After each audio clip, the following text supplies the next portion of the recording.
आणि ती स्थिती अनुसार शिवजयंती पण त्याच उत्साहात आमच्या शिवनेरीवर साजरी होते आहे।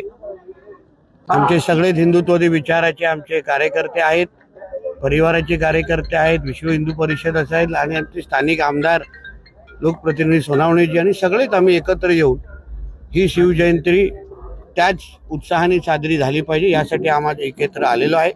सगळ्या जणांची एकच भावना आहे की ज्याप्रमाणे 19 फेब्रुवारी मोठ्या उत्साहाने सरकारच्या वतीने साजरा होते त्याच पद्धतीने ही शिवजयंती पण साजरी व्हावी, ती भावना मी आमच्या सरकारच्या प्रमुखांपर्यंत निश्चित पद्धतीने पोहोचवेन हा विश्वास त्यांचा दिलेला आहे। शिवजयंतीच्या मुहूर्तावर तुम्ही बाबरी मशिदीच्या धर्तीवरती औरंगजेबाची जी समाधी आहे ती पाडण्याचं एक आव्हानच केलंय, काय सुचवायचंय नक्की?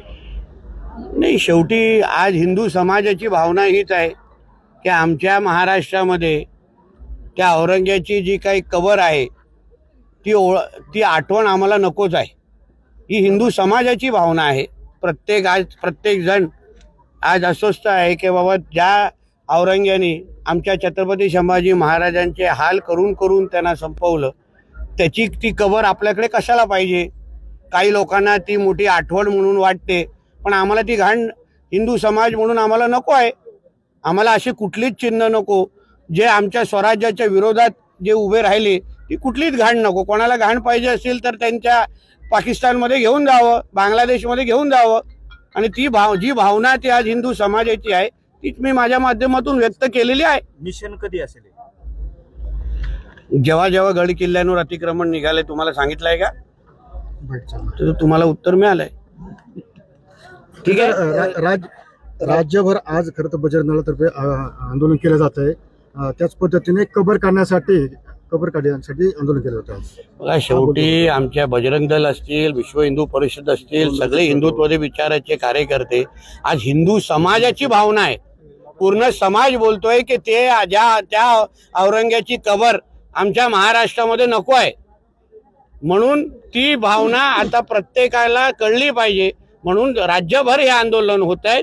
सरकार म्हणून पण या बाबतीवर आम्ही बारीक लक्ष देऊन आम्ही आहोत, सरकारचे प्रमुख म्हणून त्याच्यावर लक्ष देऊन आहेत। आम्हाला विश्वास आहे योग्य वेळी योग्य क्रिया होईल। मला 100 दिवसामध्ये एक बळी गेलाय, सुप्रिया सुळेने वक्तव्य केले की पुढच्या 6 महिन्यात अजून एक बळी जाईल। सुप्रिया सुळेने पुन्हा वक्तव्य केलं, महाविकास आघाडीचं सरकार आहे का? नाही, त्यांनी वक्तव्य केलं की 6 महिन्यात अजून एक हो, पण महाविकास आघाडीचं सरकार आहे का बळी देण्यासाठी आणि बळी घेण्यासाठी? आमचे सगळे मंत्री सक्षम आहेत, सरकार आमचं लोकांच्या हिताचं चाललेलं आहे। आम्हाला मोठ्या मतधिक्य म्हणून लोकांनी आम्हाला सरकारमध्ये बसवलेलं आहे, म्हणून ताईंनी वाट पाहत करावी, दिवस मोजावे, आकाशाकडे पाहत राहावं। काय मल्हार सर्टिफिकेशनचं नाव बदलावं असे जेजूरच्या विश्वासांची बघा, शेवटी भूमिका आपण घेणार। तिथे दोन्ही भावना आहेत।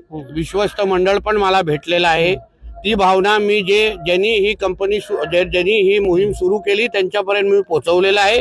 शेवटी जे चालू करणारे जे आमचे हिंदू समाजाचे जे काही कार्यकर्ते आहेत त्यांच्यापर्यंत ही भावना पोहोचवणं गरजेचं आहे। आज एका बाजूनी विरोध, दुसऱ्या बाजूनी समर्थन, दोन्ही बाजूनी आहेत, पण शेवटी भावना महत्वाची आहे की एका बाजूने हलाल जिहाद जो वर्षानुवर्ष जो सुरू आहे, हलालच्या नावाने एक मोठी अर्थव्यवस्था उभी केली जाते आहे आणि तो पैसा जिहादसाठी वापरला जातोय। एक हलाल सर्टिफिकेट आज 80 ते 90 हजार पर्यंत विकलं जात आहे, एक हलाल सर्टिफिकेट, आणि त्याच्यामुळे एक वेगळी अर्थव्यवस्था उभी केली जाते, तो पैसा जिहादसाठी वापरला जातो। आणि म्हणून हिंदू समाजासाठी अगर कोणी हे प्रयत्न करत असतील, पुढे येत असतील तर त्याचं कौतुक करायला पाहिजे।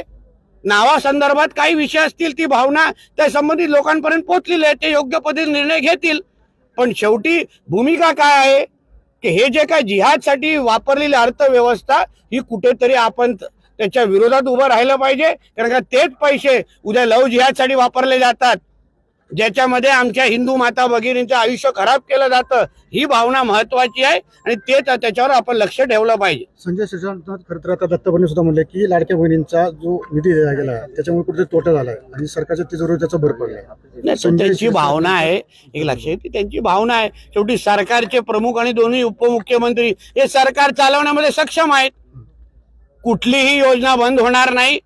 अर्थसंकल्प आमचा अतिशय प्रभावी पद्धतीने मांडला गेलेला आहे आणि जनतेच्या विकासासाठी कुठलाही पैसा कमी पडणार नाही हे आमच्या आदरणीय मुख्यमंत्र्यांनी वारंवार सांगितलेलं आहे. शरद पवारांच्या राष्ट्रवादीचे नेते जयंत पाटील आणि अमोल कोल्हेंनी आजपासून जय शिवरायचा नारा देऊन अरे आज फोन उचलल्यावर अल्लाह अकबर म्हटलं पाहिजे, जय शिवराय नाही.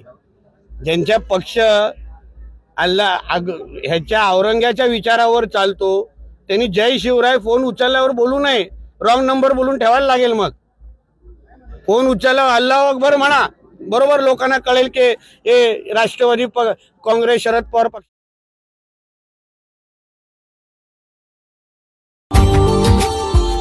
Subscribe now and press the bell icon. Never miss an update.